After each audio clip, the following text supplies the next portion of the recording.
Hello, welcome to my 3x3 reflection. I'm going to go over three main points from my SED placement for this semester. So three main points of what I've learned or observed so far. So my three main points for this particular reflection is going to be focused on positive behavior supports, IEPs, and differentiating instruction that I saw within my placement that my co-op did.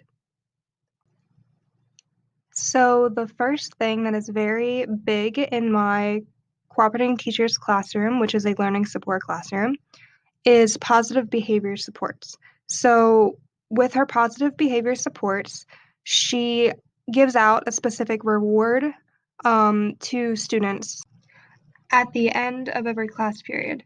These rewards vary from candy to a snack to a sticker to a ticket. The tickets are almost like a caught you being good reward that can be used towards a bigger reward. These tickets are used as a school-wide PBIS plan.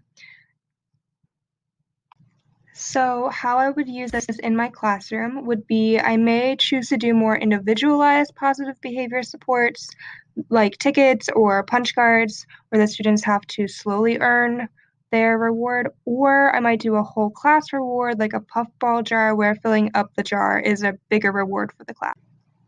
So the next thing that is really important in my special education placement is that there are a lot of IEPs within the classroom.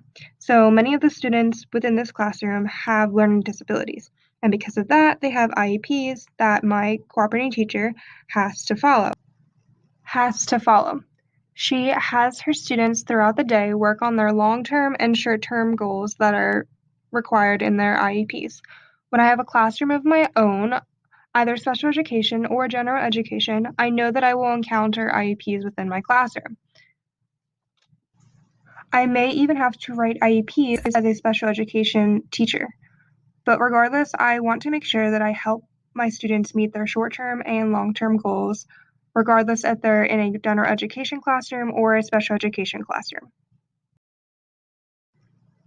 So my last main point is going to be on differentiating instruction strategies.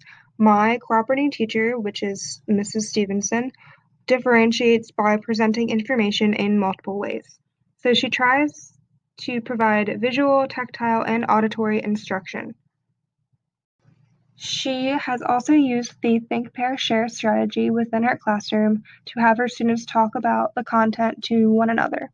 So how I plan to use this in my classroom is some strategies that I want to implement would be to share personal strengths and weaknesses with my students.